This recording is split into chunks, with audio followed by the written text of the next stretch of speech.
morning. This is English, and we are glad to be looking at our last part of speech today. Now, we've talked about nouns. Nouns are a person, place, thing, or idea. We've talked about pronouns. Pronouns are a word that takes the place of a noun, such as instead of saying Mrs. Turner, you might say she, okay? We've talked about a verb. The verb is the action or the state of being of our sentence. We talked about an adjective. Adjectives describe nouns and they describe pronouns. If I say the tall tree, the and tall both describe tree. So they are adjectives. And then we talked about adverbs. Adverbs describe, most of the time, they describe a verb, but they can describe an adjective or even another adverb. Then we talked about prepositions. Prepositions show the relationship between two objects. For example, it is in the box. It is above the building, okay? So it shows a relationship between two objects. So we talked about nouns, pronouns, verbs, adjectives, adverbs, prepositions. Then we talked about conjunctions. Conjunctions connect two things. We said that conjunctions, there are three types of conjunctions, two major brackets.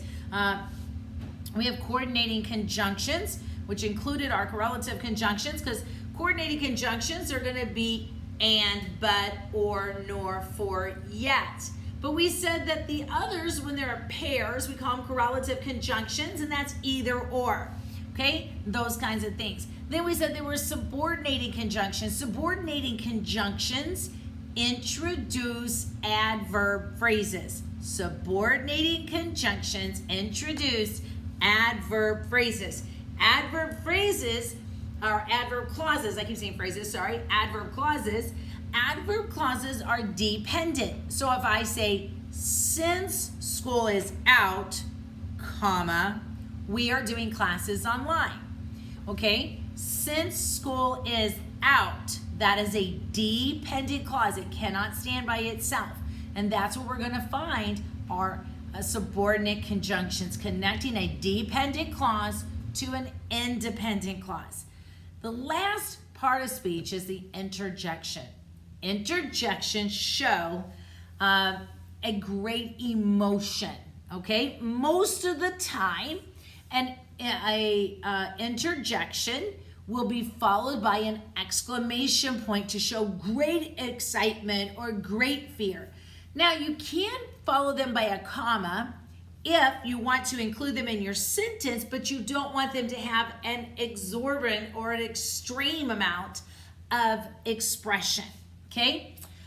For example, we might say, that sure was a terrible mistake. Now, my doesn't have any grammatical function in our sentence. It's just an expression, okay? And it's not like, ouch, I cut my hand, okay? Because ouch is going to be a lot more emotion behind it. So we're going to put an exclamation point behind ouch.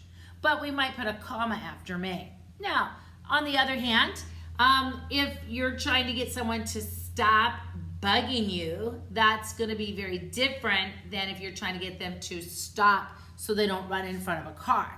Again, that's a good illustration of the different levels of emotion you want to put into your sentence. Now, with that being said, interjections have no grammatical bearing on our sentence, okay? So I've put a couple up here on the board for us to look at. Looking at my chalk. All right, and it says, congratulations, that is great news. Well, what's the interjection? Congratulations. I know that it's my interjection for two reasons.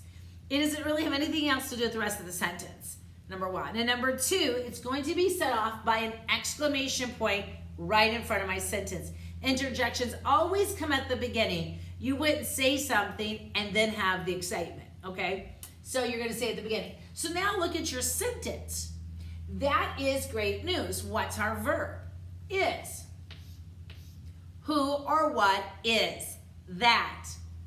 That is. What kind of verb do I have? I have a linking verb.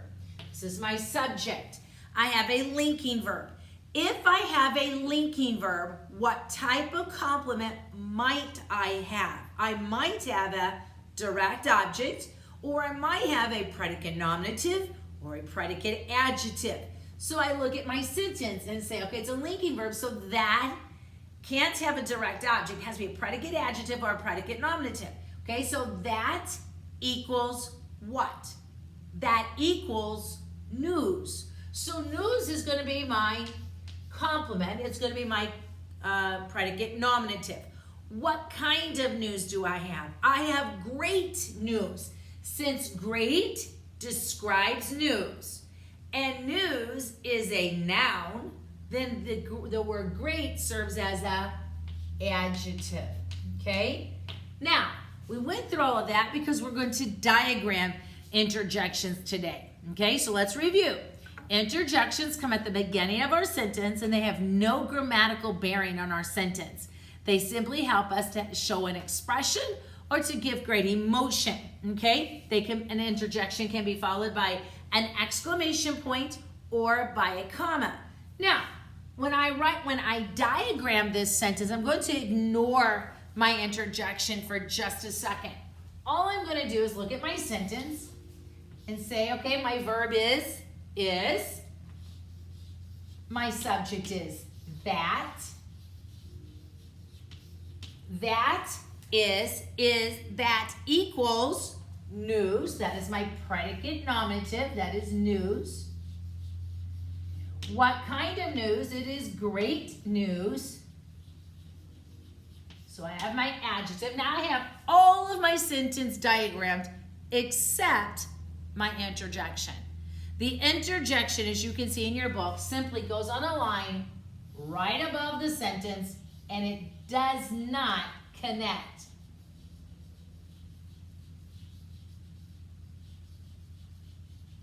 I had to pick the longest word there. All right.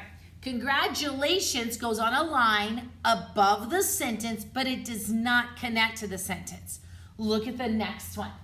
Phew, that spoiled milk stinks. Ugh, I hate milk anyway. I don't drink milk, and I really don't like if there's spoiled milk in my refrigerator. All right, so what is the interjection? The interjection is phew, okay? Okay, that's our interjection, okay? Look at our sentence. That spoiled milk stinks. What's the verb? Stinks. Who or what stinks? Milk. What kind of milk is it? It is that milk. So that is an adjective.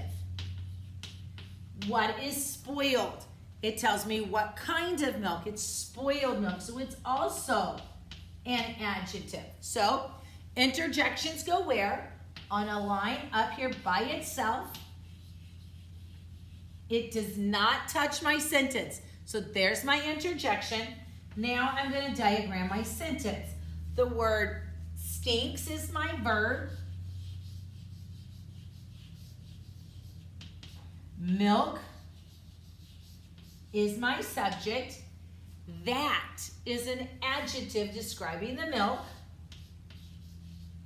Now, the word spoiled is also an adjective. It's used as an adjective, but it's not a regular adjective. What is spoiled? Hopefully you said that it was a verbal because it looks like a verb. It ends in an ed, but it does not have a subject. Okay, so what are we going to do? Well, we're going to draw our line like this, and we're going to write spoiled. Remember how we wrote them in the curve? It's terrible writing, sorry. All right, so today, as we talk about interjections, interjections have no grammatical bearing on our sentence. So when we diagram them, we put them on a line right above our sentence, but it does not touch our sentence because it doesn't affect our sentence. Then we simply diagram the rest of our sentence, okay? They can be separated by a comma or an exclamation point. What determines that is how much emotion or how strong do you want that feeling to be. Some common words that are going to be used in as interjections. I want you, these are for numbers 1 through 6. Number 1, you're going to write a sentence on number 1 using the word hey. Hey. Now, if you're around Mrs. Turner, that's easy because I use that all the time. Hey, let's go to the store. Hey, let's do that. So I use that all the time. Okay? Number 2, use the word ouch. Ouch. Will it be followed by a comma? Will it be followed by an exclamation point? Depends on your sentence. If it is, ouch, I got a paper cut, that's very different than, ouch, I slammed my door in my hand in the door. Okay? O for number 3, O-H, number 3. Number 4, my, M-Y. Number 5, well. Number 6, wow. Wow. Do that in exercise A on your book, okay? After you have written your 6 sentences, look at exercise B. Exercise B says, diagram the sentences that you wrote, the ones you wrote, okay? Once you've written your sentences, diagram them 1 through 6 in exercise B. In order to get full credit for this, I need you to make sure you turn in those diagrams to me, but I need to make sure that you're doing them right before the test. So here's what I need you to do. Once you diagram your sentences, I need you to take a picture of your diagrams and send them to me. That will help me be able to review each one of them individually, making sure you understand it and that you're all prepared, because you have a test coming up about interjections, and I'm not going to have time sending your papers to and from Chicago to see them before the test. So please take a picture of your diagrams, send them to me, text them to me, or email them to me, and then we can get your grade, as well as I can answer any questions or problems that you had on that. All right? Have a good day, guys.